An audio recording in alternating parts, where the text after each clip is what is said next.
प्रिय छात्रों, निर्माण आईएएस संस्थान यूपीएससी 2023 व 2024 के प्रीलिम्स परीक्षा को ध्यान में रखते हुए आप सबके लिए बहुविकल्पीय प्रश्न उत्तर श्रृंखला लेकर आ रही है, जो प्रतिदिन के समसामयिक प्रश्नों के साथ सामान्य अध्ययन के अलग अलग विषयों संबंधी बहुविकल्पीय प्रश्नों को कवर करेगा। ये कार्यक्रम प्रतिदिन शाम 8 बजे हमारे यूट्यूब चैनल पर प्रसारित किया जाएगा। आप अपने अनुभव और सुझाव हमें कमेंट बॉक्स के माध्यम से भेज सकते हैं। नमस्कार, निर्माण आईएएस की इस एमसीक्यू सीरीज में आप सभी लोगों का स्वागत है और मैं विश्वजीत तिवारी इस एमसीक्यू सीरीज के माध्यम से आप लोगों को पिछले एक साल का करंट अफेयर, ट्रेडिशनल सब्जेक्ट्स और इलिमिनेशन टेक्निक बताता हूं।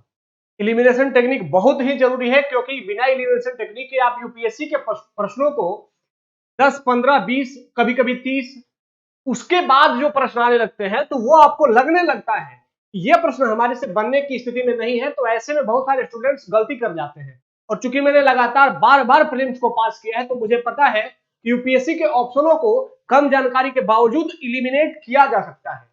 तो इस सीरीज में हमारा प्रयास है कि वह इलिमिनेशन टेक्निक मैं आप लोगों को भी बता सकूं और आप लोग एग्जाम को पास कर सकें। तो आइए शुरुआत करते हैं। हमारा पहला क्वेश्चन है, हाल ही में प्रधानमंत्री ने गुजरात के लोथल में राष्ट्रीय समुद्री विरासत परिषद इस स्थल के निर्माण की समीक्षा की। लोथल के संदर्भ में निम्नलिखित कथनों पर विचार करें। आप एक बात और ध्यान रख लीजिएगा कि चूंकि प्रधानमंत्री ने राष्ट्रीय विरासत इस स्थल की, जो राष्ट्रीय समुद्री विरासत स्थल है, इसकी समीक्षा करी है, तो उस राष्ट्रीय समुद्री विरासत से प्रश्न बन सकते हैं। तो आपका काम है कि इसको आप लोग गूगल सर्च करके इसको तैयार कर लेंगे। अब आते हैं प्रश्न की ओर कि लोथल के संदर्भ में निम्नलिखित कथनों पर विचार करें। अब देखिए, लोथल के संदर्भ में यूपीएससी ऑलरेडी पीछे भी प्रश्न पूछ चुका है, आगे भी प्रश्न लगातार पूछे जाने की संभावना रहेगी। लोथल एक महत्वपूर्ण सेंटर रहा है, तो हमने जो प्रश्न बनाया उसमें ध्यान से देखिएगा। आप लोग, मैं प्रश्न पढ़ता जाऊंगा, आप लोग खुद से इसको सही और गलत का अनुमान करते रहिएगा। पहला, लोथल सिंधु घाटी सभ्यता के सबसे दक्षिणी स्थलों में से एक था, जो अब गुजरात राज्य के भाल क्षेत्र में स्थित है। पहला स्टेटमेंट हो गया।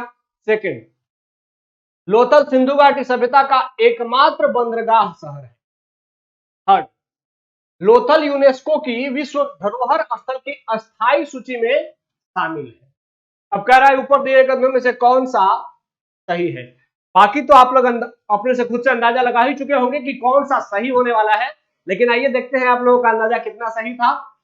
पहले तो देखिए कि लोथल सबसे दक्षिणी स्थलों में से एक, अगर ये लिख देता कि सबसे दक्षिणी स्थल था तो ये गलत हो जाता, लेकिन इसने लिखा है कि सबसे दक्षिणी स्थलों में से एक। तो हम सभी जानते हैं कि जो सिंधु घाटी सभ्यता का दक्षिणतम विस्तार रहा है वो बेसिकली महाराष्ट्र के दैमाबाद तक रहा है। तो दैमाबाद से जस्ट थोड़ा सा ही दूरी पर लोथल है, जो कि गुजरात में है। गुजरात में प्रमुख बंदरगाह है। अब ये कह रहा है कि गुजरात में भाल क्षेत्र में स्थित है, तो भाल क्षेत्र के बारे में अगर आप लोग जानते होंगे तो ठीक है, नहीं तो भाल क्षेत्र का मतलब जो समुद्र के किनारे का जो रीजन है गुजरात में, उसको भाल क्षेत्र कहा जाता है। तो बेसिकली ये स्टेटमेंट तो सही हो जाएगा।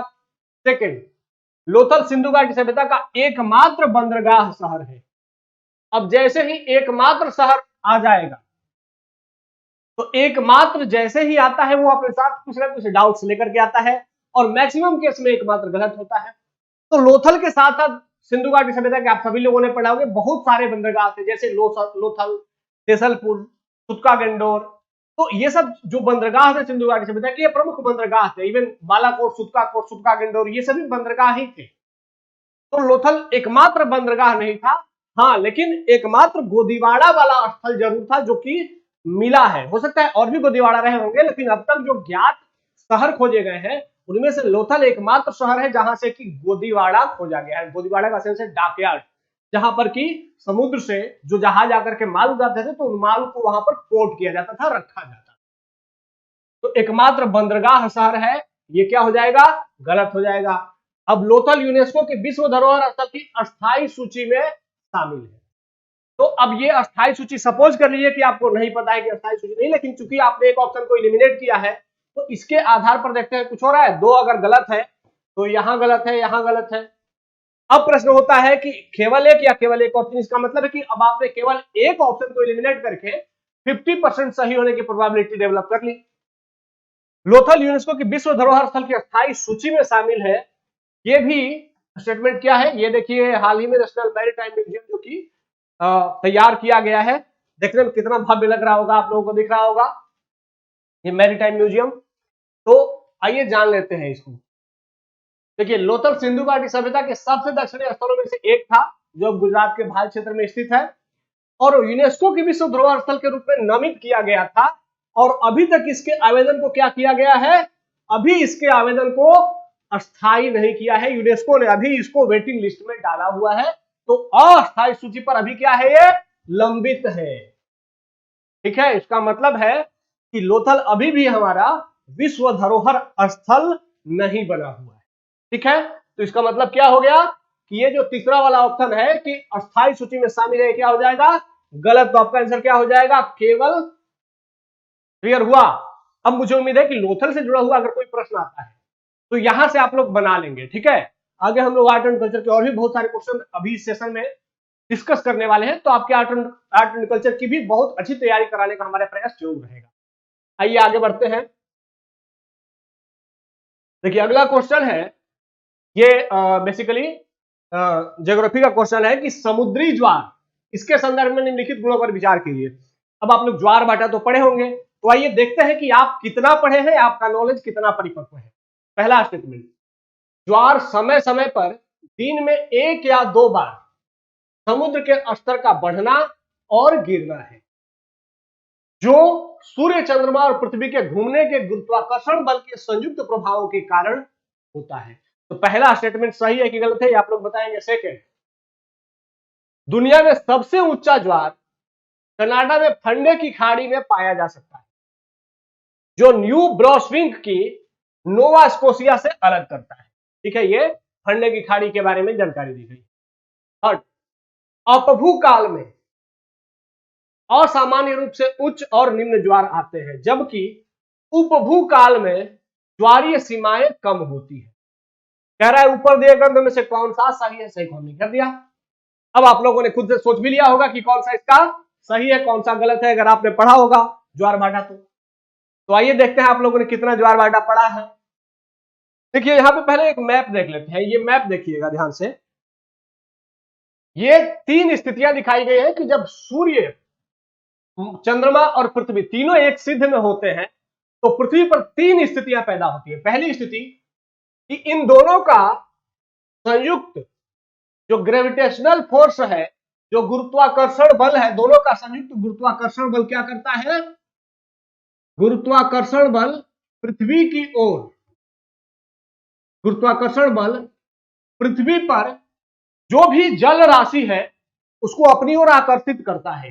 तो पृथ्वी पर जब जल राशि को अपनी ओर आकर्षित करता है तो जो पृथ्वी का वह किनारा जो कि सन और मून के सापेक्ष है, उनके सामने है, वहां अगर समुद्र है तो उस समुद्र में बहुत बड़ी ज्वार आती है।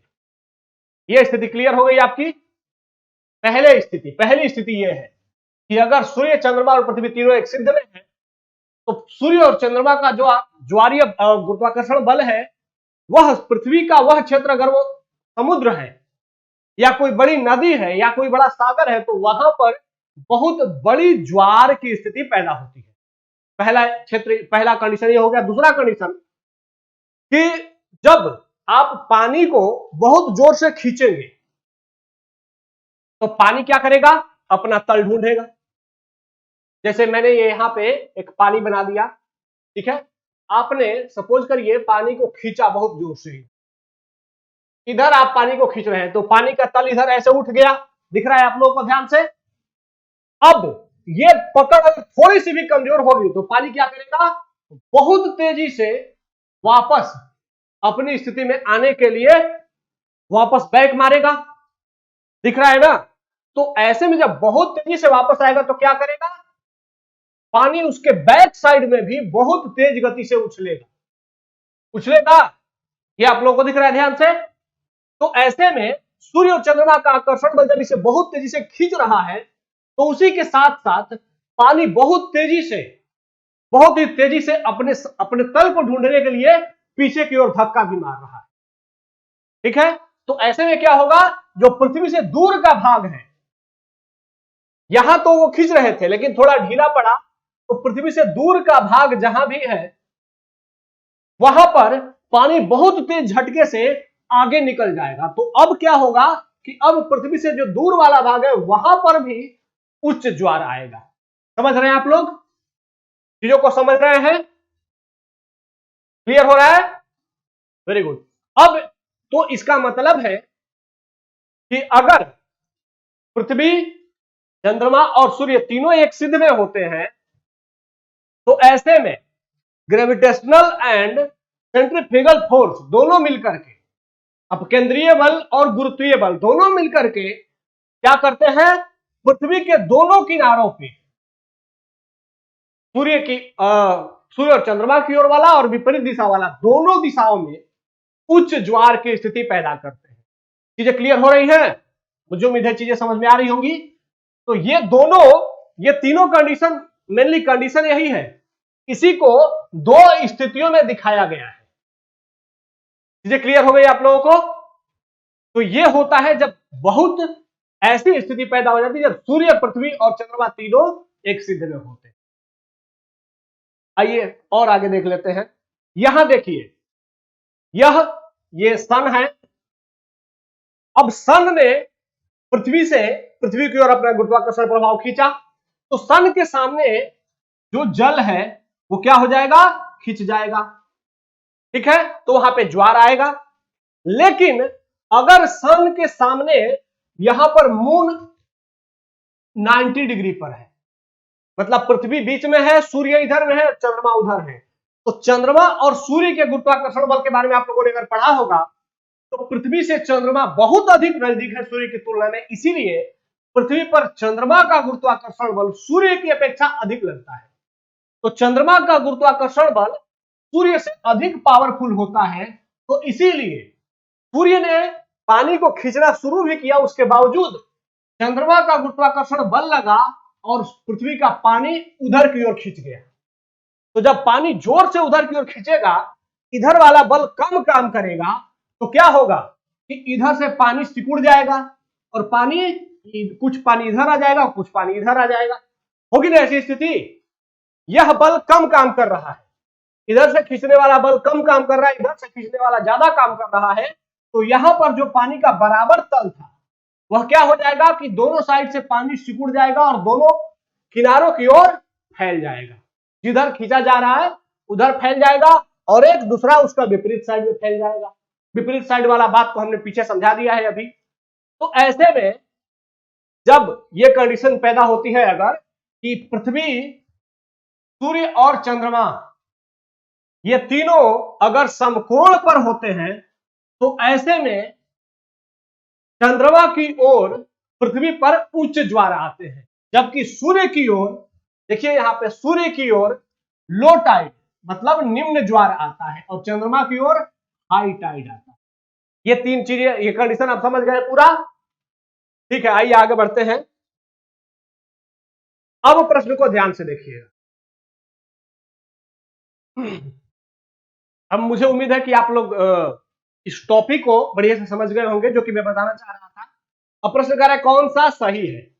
यहां देखिए, ज्वार समय समय पर दिन में एक या दो बार ज्वार समय समय पर दिन में आते हैं। और होता क्या है कि समुद्र के जलस्तर का बढ़ना और गिरना ये ज्वार भाटा है। सूर्य, चंद्रमा और पृथ्वी के घूमने के गुरुत्वाकर्षण बल के संयुक्त प्रभाव के कारण ये होता है। तो ज्वार भाटा के आने का कारण भी स्पष्ट है कि ये सूर्य और चंद्रमा के आकर्षण बल और पृथ्वी के उनके आसपास घूमना, इनके ही ये बल लगता है। दुनिया में सबसे ऊंचा ज्वार, ये आप लोगों को अगर फैक्ट पता होगा तो ये स्टेटमेंट सही है कि दुनिया में सबसे अधिक ऊंचा ज्वार फंडे की खाड़ी में ही आता है। आइए आप लोगों को मैप में देखते हैं, कहीं फंडे की खाड़ी है क्या। देखिए यहां पर, हाँ ये मैप दिख रहा है आप लोगों को। बेसिकली ये आपको यहां पर दिख रहा होगा, ये नॉर्थ अमेरिका है। ठीक है, यहां से यहां तक नॉर्थ अमेरिका का ये मैप दिख रहा है और ये जो दिख रहा है ये ज्वारीय क्षेत्र है, ग्रीन वाला।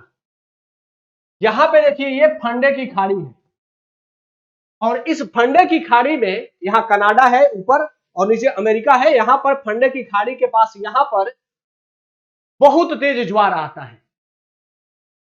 तो ये ज्वारीय रीजन देख लीजिए, यहां पर भी बहुत तेज ज्वार, जहां जहां इन्होंने लाल किया है वहां ज्वार आता है बहुत ऊंचा। इधर देखिए भारत के आसपास अरबियन सागर के क्षेत्र में हल्का सा ज्वार आता है, बहुत तेज ज्वार नहीं आता है हमारे। लेकिन इधर देखिए जापान के आसपास, जापान और दक्षिण कोरिया के आसपास यहां भी बहुत तेज ज्वार आते हैं। ऑस्ट्रेलिया का जो उत्तरी इलाका है वहां भी बहुत तेज ज्वार आते हैं। साउथ अमेरिका के इधर नॉर्थ में ईस्ट और वेस्ट दोनों साइड में ज्वार आता है। फिर साउथ अमेरिका का दक्षिणतम भाग जहां है वहां भी ज्वार आता है। तो ये ज्वारीय क्षेत्र पूरे वर्ल्ड का था, जो शायद आप लोगों ने समझ लिया। अब आते हैं,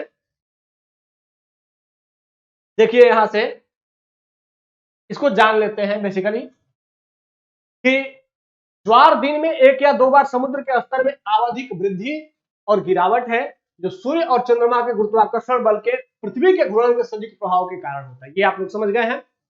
अगला क्या है कि ये पानी का एक ऊर्ध्वाधर गति है। बेसिकली ज्वार है क्या? पानी का ऊर्ध्वाधर, क्षैतिज नहीं, ऊर्ध्वाधर, ऊपर नीचे की ओर पानी का गति जो है उसी को हम ज्वार और भाटा कहते हैं। जब नीचे बढ़ता है तो भाटा और ऊपर उठता है तो ज्वार। और हवाओं और वायुमंडलीय दबाव में परिवर्तन जैसे मौसम संबंधी प्रभावों के कारण समुद्र के पानी में जो दोलन उत्पन्न होता है, आंदोलन नहीं दोलन उत्पन्न होता है, उसी से यह पैदा होता है। अब ज्वार के परिणाम क्या होते हैं? तो 4 परिस्थितियां दी गई हैं। 4 परिस्थितियां हैं। पहला है कि एक उपभू की स्थिति, पेरिजी या अपभू या पेरीहेलियन और अपहेलियन, ये 4 स्थिति है। पेरिजी, अपजी, पेरीहेलियन, अपहेलियन। इन चारों का मतलब है, पेरिजी का मतलब है जब चंद्रमा की कक्षा पृथ्वी के सबसे निकट, मतलब जब चंद्रमा पृथ्वी के सबसे निकट हो जाएगा, तो आप लोग बताएंगे जब चंद्रमा पृथ्वी के सबसे निकट होगा तो उस समय पृथ्वी पर चंद्रमा का आकर्षण बहुत बहुत अधिक लगेगा। तो चंद्रमा जिस साइड में होगा उस साइड में क्या होगा? बहुत उच्च ज्वार आएगा। निश्चित है यहां पर। तो जब चंद्रमा की कक्षा पृथ्वी के सबसे निकट होती है तो उसको उपभू कहा जाता है। और इस अवधि के दौरान असामान्य रूप से, ध्यान ये रखना है कि असामान्य रूप से उच्च और निम्न ज्वार आते हैं। बहुत तेज उच्च और बहुत तेज नीचे। ये कब होता है? जब चंद्रमा सबसे निकट होता है। उस स्थिति को क्या कहते हैं? जब चंद्रमा सबसे निकट होता है तो उसे कहते हैं उपभू। ठीक है। दूसरा कंडीशन है अपभू। अपभू का मतलब अप, दूर। जब चंद्रमा की कक्षा पृथ्वी से सबसे दूर होती है तो इसे अपभू कहते हैं। इस अवधि के दौरान ज्वारीय रेंज औसत से काफी कम होता है। अब ये होता कब है भाई? तो बेसिकली जब, क्योंकि हम सभी जानते हैं कि ये पृथ्वी हो गई, ये चंद्रमा हो गए, चंद्रमा की 4 स्थितियां हैं। ठीक है। ये मून हो गए, ये अर्थ हो गई हमारी। अब अगर, क्योंकि 1 महीने में चंद्रमा पृथ्वी की पूर्ण परिक्रमा करता है, यहां पर अगर पूर्णिमा है तो ये 7वां दिन है और ये अमावस्या होगा। अमावस्या, यह भी सप्तमी या अष्टमी होगा। नीचे भी सप्तमी या अष्टमी होगा। तो इसका मतलब है कि पूर्णिमा के दिन और अमावस्या के दिन चंद्रमा पृथ्वी के सबसे निकट होता है। और सप्तमी, और जो सप्तमी का दिन होता है, 15 दिन का जो एक पक्ष होता है, दूसरे पक्ष की सप्तमी और पहले पक्ष की सप्तमी, दोनों पक्ष में चंद्रमा पृथ्वी से अधिक दूर होता है, अधिक दूर। तो इसका मतलब है कि पूर्णिमा और अमावस्या को कैसे ज्वार आएंगे? पूर्णिमा और अमावस्या को दीर्घ ज्वार आएगा। और जो सप्तमी है, दोनों पक्ष का, कृष्ण पक्ष और शुक्ल पक्ष का जो सप्तमी और अष्टमी है, उस दिन क्या होगा? उस दिन लघु ज्वार आएगा। चीजें क्लियर हो रही है आप लोगों को? मुझे उम्मीद है क्लियर हो रही होगी। तो यहां से चीजें हम लोग यहां पर फिर देख लेते हैं। तो अपभू और उपभू का स्थिति हम लोग समझ गए। तो ये क्या हो गया? ये वाली अप, देखिए अप का मतलब दूर, उपभू मतलब पास। तो पूर्णिमा और अमावस्या की स्थिति उपभू की स्थिति हो सकती है, और जो सप्तमी और अष्टमी की स्थिति होती है वो अपभू की स्थिति हो सकती है। जब पृथ्वी चंद्रमा से दूर है तो अपभू, और जब पृथ्वी चंद्रमा से नजदीक है तो उपभू। तो उपभू में क्या हो जाएगा, उपभू यहां पर भी है तो दीर्घ ज्वार, और अपभू में लघु ज्वार आते हैं। चीजें क्लियर है? ठीक है। उसी प्रकार दो और कंडीशन है, एक है पेरीहेलियन, हेलियन मतलब सूर्य, और अपहेलियन। पेरीहेलियन का मतलब है कि जब सूर्य पृथ्वी के सबसे निकट, तो सूर्य पृथ्वी के सबसे निकट किस स्थिति को होता है भाई, तो सूर्य पृथ्वी के निकट 3 जनवरी, देखिए ध्यान से, 3 जनवरी के आसपास सूर्य पृथ्वी के सबसे निकट होता है। भाई सूर्य पृथ्वी के सबसे निकट होगा तो क्या होगा, बहुत अधिक गर्मी पड़ेगी। लेकिन उस समय संयोग से पृथ्वी और सूर्य का जो सापेक्षतम स्थिति है वह दक्षिणी ध्रुव की ओर होता है। तो पृथ्वी सूर्य दक्षिणी ध्रुव की ओर होता है, तो इसलिए दक्षिणी गोलार्ध में उस समय बहुत तेज गर्मी पड़ती है। आप सभी जानते हैं कि वो अफ्रीका, ऑस्ट्रेलिया या साउथ अमेरिका, इन क्षेत्रों में बहुत तेज गर्मी पड़ती है, और इसीलिए यहां पर जो वन है वहां पर दवाग्नि, वनों में आग बहुत जल्दी लगती है। ऑस्ट्रेलिया के जंगलों में अक्सर न्यूज पढ़ते होंगे आप लोगों को, तो बहुत बार सुना होगा कि वहां पर जंगलों में आग लगने से बहुत सारे जंगल नष्ट हो गए, बहुत सारे जंगली पशु और पक्षी नष्ट हो गए, मारे गए। तो ये इसलिए होता है क्योंकि पेरीहेलियन की स्थिति कब होती है, 3 जनवरी के आसपास, और 3 जनवरी के सूर्य दक्षिणी गोलार्ध में होता है। तो दक्षिणी गोलार्ध में चूंकि और सूर्य की और नजदीकी भी पृथ्वी से बढ़ जाती है तो और अधिक गर्मी बढ़ जाती है। जबकि अपहेलियन, जब पृथ्वी से दूर होता है सूर्य, तो वह जहां पृथ्वी से सबसे दूर होता है तो वह डेट होता है 4 जुलाई, और 4 जुलाई को पृथ्वी और सूर्य की जो सापेक्षिक स्थिति होती है, सूर्य नॉर्थ उत्तरी गोलार्ध में होता है। तो उत्तरी गोलार्ध में 4 जुलाई को सबसे एक तो दूर भी ज्यादा है, और उत्तरी गोलार्ध में आ चुका है, तो उत्तरी गोलार्ध में उस समय गर्मी का मौसम तो जरूर होता है, लेकिन दक्षिणी गोलार्ध की तरफ गर्मी बहुत अधिक नहीं हो पाती है। समझ में आ रहा है चीजें? ठीक है। तो जब सूर्य नजदीक होगा तो पृथ्वी के जलों को खींचेगा, तो उस समय ज्वार, उच्च ज्वार आएगा, और जब पृथ्वी सूर्य से दूर होगी तो निम्न ज्वार आएगा। चीजें क्लियर हो गई? ये डेट भी पूछ लिया जा सकता है, और पेरीहेलियन क्या होता है, अपहेलियन क्या होता है, उपभू और अपभू क्या होते हैं, ये भी पूछा जा सकता है। ठीक है, आइए आगे बढ़ते हैं।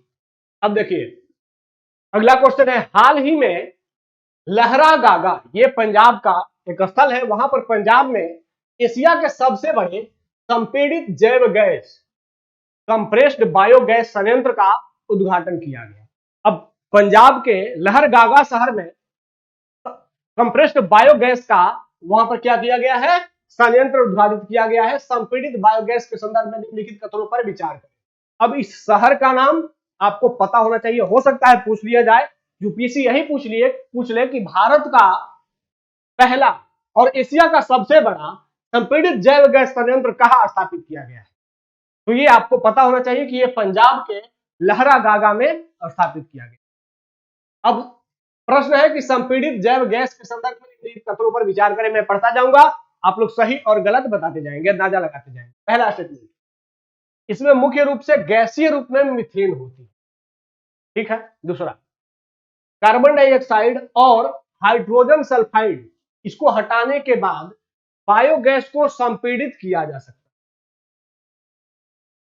देखिए जरूरी नहीं है कि वो स्टेटमेंट्स आपको आते ही होंगे, लेकिन इलिमिनेशन टेक्निक रिकॉल करिए कि इलिमिनेशन टेक्निक क्या कहता है, कौन सा स्टेटमेंट सही और कौन सा स्टेटमेंट गलत हो सकता है, ये जरूर सोचिएगा। आगे बढ़ते हैं। बायोगैस का उत्पादन बायोमास के वायवीय अपघटन के माध्यम से किया जाता है। अब कह रहा है ऊपर दिए कथनों में से कौन सा सही है। अब इस प्रश्न के संदर्भ में मैं ये मानता हूं कि बहुत सारे बच्चे इसके बारे में जानते भी होंगे और बहुत सारे बच्चे ऐसे भी होंगे जो इसके बारे में नहीं जानते होंगे। तो जो नहीं जानते हैं वो कैसे सही करेंगे, आइए देखते हैं। पहला तो कि इसमें मुख्य रूप से गैसीय रूप में मीथेन होती है। चलिए मान लिया कि मैं नहीं जानता हूं कि इसमें मीथेन होता है, प्रोपेन होता है, ब्यूटेन होता है, क्या होता है नहीं पता। आगे बढ़ते हैं भाई। सेकंड स्टेटमेंट क्या कह रहा है, सेकंड स्टेटमेंट संभावना बता रहा है, किया जा सकता है। और मैंने आप लोगों को बार बार कहा है कि यूपीएससी का प्रीवियस ईयर क्वेश्चन भी निकाल करके आप देख लीजिए, वहां पर भी जो संभावना वाले प्रश्न होते हैं, संभावना वाले जो ऑप्शंस होते हैं, वो मैक्सिमम केस में सही होते हैं। ऐसा मैंने आप लोगों को बार बार बताया है। तो यहां भी संभावना बता रहा है कि संपीड़ित किया जा सकता है। जैसे ही सकता है, सकती है, कैन, कुड, मे, माइट वाली बातें आएंगी तो ये मैक्सिमम केस में क्या हो जाएंगी, सही हो जाएंगी। ठीक है, अब ये मुझे जब रिस्क लेना होगा, जब मुझे नहीं पता है आंसर और रिस्क लेना होगा क्योंकि हमने कम क्वेश्चन किया है, तो ऐसे में ये रिस्क आप ले सकते हैं। तीसरा, बायोगैस का उत्पादन बायोमास के वायवीय अपघटन के माध्यम से। और मैंने क्या कहा है कि जहां पर कोई हार्डकोर फैक्ट दिखने लगे या रिप्लेसेबल फैक्ट दिखने लगे, मतलब ऐसा फैक्ट जो कि जैसे वायवीय फैक्ट हो गया, तो वायवीय का उल्टा क्या हो जाएगा, अवायवीय। तो ऐसा कोई शब्द स्टेटमेंट में हो जिसका कि उल्टा शब्द भी उपस्थित हो, तो यहां संभावना होती है कि क्वेश्चन बनाने वाला अक्सर शब्दों को उल्टा करके आपका क्वेश्चन बनाता है। जैसे यहां अवायवीय हो सकता था, एग्जामिनर ने क्या किया, अवायवीय को हटा करके वायवीय लगा दिया, क्योंकि उसे क्या करवाना है, उसे आपसे गलती करवानी है। तो कोई तो स्टेटमेंट गलत करना है, तो कोई स्टेटमेंट गलत वो कहां करेगा, ऐसे ही की पॉइंट्स खोजेगा जहां की वो गलत करवा सकता है। तो यहां पर एग्जामिनर ने खोजा कि वो क्या है, अवायवीय को वायवीय कर दो।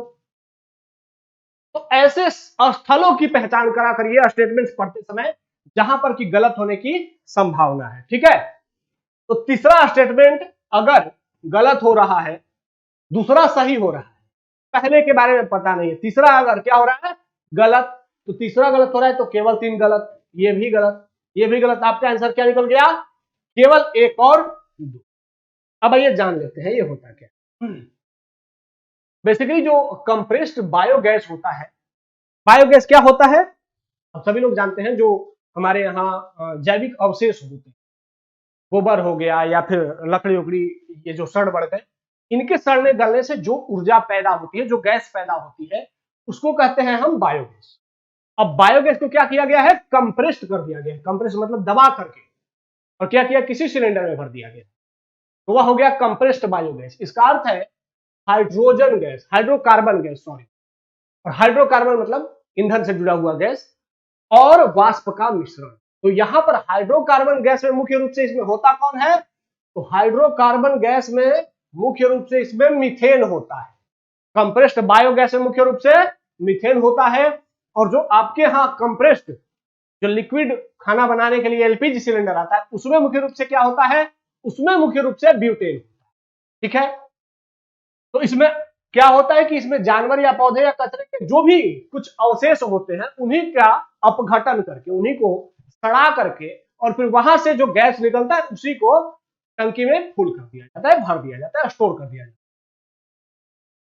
अब ध्यान रखते हैं कि कार्बन डाइऑक्साइड और हाइड्रोजन सल्फाइड, इन दोनों को हटाने के बाद बायोगैस को संपीड़ित किया जा सकता है। अब कार्बन डाइऑक्साइड और हाइड्रोजन सल्फाइड क्यों भाई, क्योंकि कार्बन डाइऑक्साइड और हाइड्रोजन सल्फाइड बेसिकली करते क्या है कि ये उष्मा के जो ऊर्जा उत्पन्न होती है, जो अग्नि लगती है, आग लगता है, उसको ये बुझा देते हैं। आप सभी जानते हैं कि ऑक्सीजन आग को जलाता है, और ये जो कार्बन डाइऑक्साइड अगर अधिक हो जाए तो वह आग के लिए विपरीतार्थक का काम करता है। तो इन दोनों को हटा करके और फिर उसको क्या किया जाता है, संपीड़ित कर दिया जाता है, और फिर उसको वाहनों को चलाने के लिए उपयोग में लाया जाता है। और बायोगैस का उत्पादन बायोमास के अवायवीय अपघटन से। अवायवीय अपघटन का मतलब है कि अगर जैसे आप लोग जानते हैं कि कोई भी जानवर या पशु पक्षी या फिर कोई भी पेड़ पौधा जमीन पर पड़ा हुआ है, तो कुछ समय बाद वो सड़ करके समाप्त हो जाएगा, लेकिन उसके सड़ने के पीछे 2 कारण होंगे। पहला कि वह हवा के संपर्क में है, फिर सड़ा, तो जब हवा के संपर्क में सड़ा तो वायवीय हो गया। और अगर वही पत्ता जमीन के नीचे दब गया, उसके ऊपर मिट्टियां दब गई, तो फिर नीचे जमीन के नीचे चला गया, तो भी वो सड़ेगा कुछ समय के बाद, लेकिन अब वो वायु की उपस्थिति में नहीं सड़ रहा है, वो अवायवीय स्थिति में सड़ रहा है। आप सभी जानते हैं कि समुद्र में जो हम लोग गैस प्राप्त करते हैं या पेट्रोलियम प्राप्त करते हैं, बेसिकली होते क्या है, ये हमारे जो समुद्र में जो जीव जंतु या कोई भी सड़ गल जाता है और वह लेयरों में दब जाता है, मिट्टी के लेयरों में दब जाता है, तो वही साल, 1000 साल, 500 साल के बाद क्या होता है, वही हाइड्रोकार्बन ईंधन के रूप में तैयार हो जाता है। तो बेसिकली वहां पे होता क्या है कि वहां पे वायु की उपस्थिति होती नहीं है, तो वैसी स्थिति में वो जो अपघटन होता है वो अवायवीय अपघटन होता है। तो जो बायोगैस बनता है उसके उसके लिए अवायवीय अपघटन का होना जरूरी है, क्योंकि वायवीय अपघटन अगर होगा तो वो गैस क्या हो जाएगा, वायु में उड़ जाएगी, हवा के साथ उड़ जाएगी, तो फिर वो गैस हम इकट्ठा नहीं कर पाएंगे। ठीक है, तो यहां चीजें क्लियर हो गई आप लोगों को। आइए आगे बढ़ते हैं। अगला क्वेश्चन है, महासागरीय धाराओं के बारे में निम्नलिखित कथनों पर विचार करें। अब जानते हैं भाई कि आप लोगों ने महासागरीय धाराओं के बारे में तो पढ़ ही लिया होगा। आइए आपके नॉलेज का टेस्ट करते हैं कि आपने कितना महासागरीय धाराओं को जाना है। पहला स्टेटमेंट, सौर ऊर्जा से गर्म होने से भूमध्य रेखा और ध्रुवों के बीच बहुत कम ढाल होता है और पानी ढलान से नीचे की ओर बहने लगता है। पहला स्टेटमेंट बेसिकली कह रहा है कि सोलर एनर्जी जो सन से आती है उसके कारण समुद्र में कुछ ढाल पैदा हो जाता है, पानी का ढाल पैदा, और वो हल्का ढाल पैदा होता है, और हल्का ढाल होने के कारण जो पानी ऊपर उठी होती है वहां से फिर पानी का ढलान नीचे वाले क्षेत्रों की ओर होने लगता है। यह स्टेटमेंट आप लोग बताएंगे सही है कि गलत है। सेकेंड स्टेटमेंट, जल घनत्व में अंतर समुद्री धाराओं के क्षैतिज गतिशीलता को प्रभावित करता है। अब जल के घनत्व में अंतर समुद्र की जो गतिशीलता है उसको प्रभावित करता है, क्षैतिज गतिशीलता को, ये तो आप लोग खुद ही बताएंगे। थर्ड स्टेटमेंट, ठंडे पानी की महासागरीय धाराएं तब बनती है जब ध्रुवों पर ठंडा पानी डूब जाता है, सिंक कर गया यहां पर पोल पर। ठीक है, जब पोल पर ध्रुवों के पास ठंडा पानी क्या हो गया, सिंक कर गया, तो क्या हो जाएगा, ठंडे पानी की महासागरीय धाराएं बनती हैं, ऐसा कह रहा है थर्ड स्टेटमेंट। ये आप लोग बताएंगे सही है कि गलत है। चौथा है, कोरियोलिस बल हस्तक्षेप करता है और पानी को उत्तरी गोलार्ध में दाईं ओर और दक्षिणी गोलार्ध में बाईं ओर ले जाने का कारण। अब ऊपर दिए कथनों में से कौन सा सही है? अब ये सभी चीजें आप लोग समझ गए होंगे। आइए इसको, अब आप लोग आंसर भी बता चुके होंगे कौन सा आंसर होगा। अब आइए आपके आंसर की जांच कर लेते हैं। देखिए यहां पर ध्यान दीजिएगा, ये सपोज करिए कि ये 0 डिग्री है, मतलब विषुवत रेखा है, और ये 90 डिग्री है। ठीक है, यहां पर सन है। ठीक है, तो सन से एनर्जी आ रही है, ये मैं सिर्फ समुद्र की सतह मान रहा हूं। ठीक है, अब समुद्र की एनर्जी आ रही है, आप सभी जानते हैं कि सूर्य की एनर्जी आ रही है, और सूर्य सबसे अधिक विषुवत रेखा पर ही वर्ष में 2 बार सीधा चमकता है, और वो कभी भी इस रेखा के पार नहीं जाता। मतलब ये 23.5 डिग्री नॉर्थ और 23.5 डिग्री साउथ के बाद सूर्य की सीधी किरण कभी नहीं पड़ती। तो इसका मतलब है कि सूर्य सिर्फ इसी क्षेत्र में सीधा चमकता है। इस क्षेत्र का पानी, और आप सभी पानी का नेचर अगर जानते होंगे तो पानी गर्म होता है तो फैलता है, तो सूर्य का प्रकाश अगर इस क्षेत्र में पड़ा तो यहां का पानी क्या हुआ, गर्म हुआ। तो गर्म हो गया तो क्या हो गया, गर्म हो गया तो फैलेगा,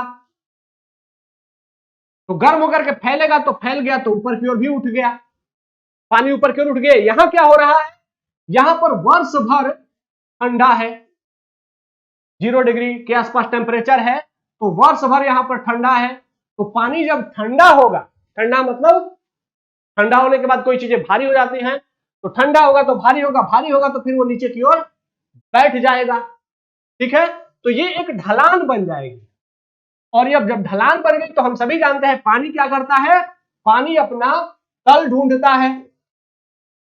तो ऐसे में पानी क्या करेगा, अपना तल ढूंढेगा, और तल ढूंढने के जो इधर यहां एक्स्ट्रा पानी है वो इधर की ओर गतिशील हो जाएगा। ठीक है, तो यहां से जो पानी ऊपर से नीचे की ओर बहने लगा, इसी बहाव को क्या हम कहते हैं, इस बहाव को कहते हैं जलधारा। क्लियर हो गया, चीजें बहुत अच्छे से क्लियर हुई होंगी। आइए देखिए पहला स्टेटमेंट, सौर ऊर्जा से गर्म होने से भूमध्य रेखा और ध्रुवों के बीच बहुत कम ढाल होती है। यह ध्यान रखना है कि ढाल बहुत अधिक नहीं होगी, बहुत कम ही ढाल होगी, और पानी ढलान से नीचे की ओर बहने लगता है, तो पहला स्टेटमेंट क्या हो जाएगा, पहला स्टेटमेंट सही हो जाएगा। फिर कह रहे हैं जल घनत्व में अंतर समुद्री धाराओं के क्षैतिज गतिशीलता को प्रभावित करता है। अब जल घनत्व में अंतर का मतलब है कि अगर घनत्व ज्यादा हो गया जल का, तो अगर आप लोग पढ़े होंगे तो एनसीईआरटी में तो पढ़ा हुआ कि अगर जल का घनत्व अधिक होता है तो जल भारी हो जाता है, भारी हो जाएगा तो जल नीचे की ओर बैठेगा। तो जब जल घनत्व बढ़ेगा, घनत्व अगर जल का बढ़ा तो यहां पर क्या हो जाएगा, इसी से समझ लेते हैं। यहां पर जल का घनत्व क्या हो जाएगा, अब सोचिए जल के कण गर्म हो गए तो गर्म होकर के फैल गए, फैल गए तो उनके कणों के बीच में दूरी बढ़ गई, तो घनत्व क्या हो गया, कम हो गया। घनत्व का मतलब सिकुड़ जाना। तो जल गर्म होकर के फैल गया तो उनके जल के अणुओं में दूरी बढ़ गई, तो घनत्व क्या हो जाएगा, यहां घनत्व कम। ठीक है। और यहां पे क्या हुआ, जल ठंडा हुआ, ठंडा हुआ तो उसके अणु आपस में चिपकने लगे, तो चिपकने लगे भारी होकर के, तो यहां पे क्या हो जाएगा, घनत्व अधिक। चीजें क्लियर हो रही हैं? ठीक है। तो अगर घनत्व अधिक हो गया तो जल क्या होगा, भारी होकर के नीचे बैठेगा, तो फिर जल में क्या हो गया, ढलान पैदा हो गया ना, तो फिर जलधारा इधर से इधर चलने लगेगी। तो घनत्व भी क्या करता है, जल घनत्व में अंतर भी क्षैतिज गतिशीलता को प्रभावित करता है। यह स्टेटमेंट भी क्या है, यह स्टेटमेंट भी सही हो जाएगा। ठीक है। अब आते हैं तीसरे स्टेटमेंट पर कि ठंडे पानी की महासागरीय धाराएं तब बनती हैं जब ध्रुवों पर ठंडा पानी डूब जाता है और भूमध्य रेखा की ओर बढ़ता है। अब एक बात ध्यान रखिएगा, यह स्टेटमेंट कह रहा है,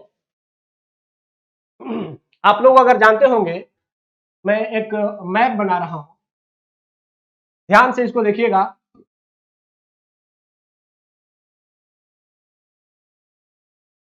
ये अफ्रीका का एक मैप है, आप लोग अंदाज कर लीजिएगा, मैं बहुत अच्छा मैप नहीं बनाता।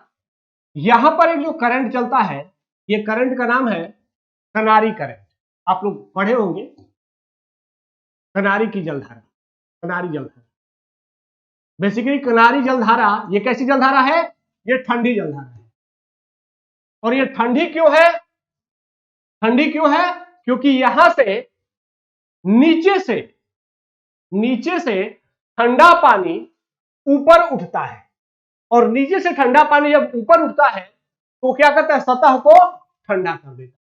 तो यहां पर ठंडी जलधारा चलती है। पूरी दुनिया में जहां भी दुनिया में कहीं भी ठंडी जलधारा चलती है, देखिए यहां पर कनारी जलधारा चल रही है, ये सभी ठंडी जलधाराएं कहां से उत्पन्न होती हैं, अपवेलिंग से। अपवेलिंग का मतलब है कि नीचे से पानी, ठंडा पानी ऊपर उठता है। तो जब नीचे से ठंडा पानी ऊपर उठता है तो वहां से ठंडी जलधारा पैदा होती है। जबकि यह स्टेटमेंट क्या कह रहा है, स्टेटमेंट कह रहा है कि ठंडे पानी की महासागरीय धाराएं तब बनती है जब ध्रुवों पर ठंडा पानी डूब जाता है, नीचे की ओर जाता है।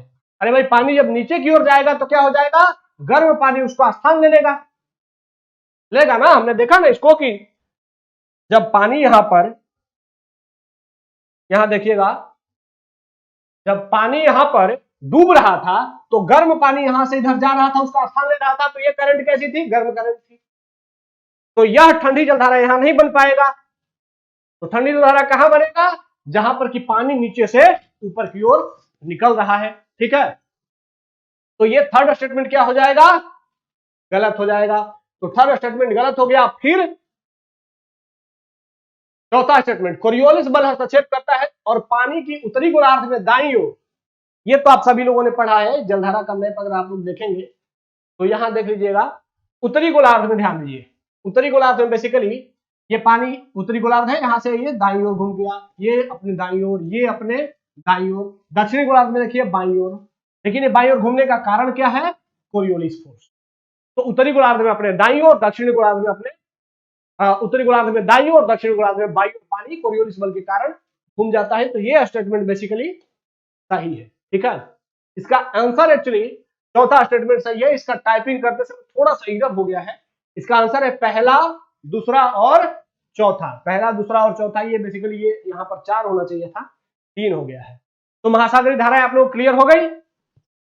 चलिए, अब ये मैप आप लोगों ने महासागरीय धाराएं, इसका स्क्रीनशॉट लेकर के तैयार कर लीजिएगा पूरा। अब यहां पर एक मिनट,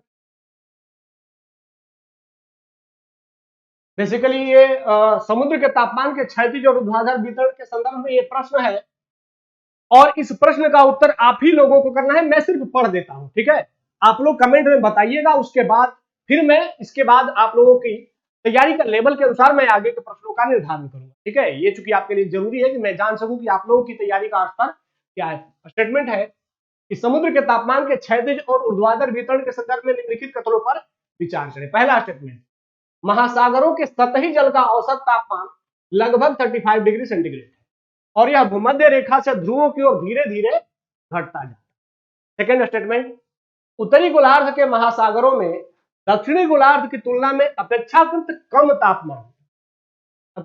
कम तापमान दर्ज किया जाता है। तीसरा, भूमध्य रेखा पर उच्चतम तापमान दर्ज किया जाता है। और चौथा, संवहन की प्रक्रिया के माध्यम से महासागरों के निचले हिस्से में गर्मी का संचयन होता है।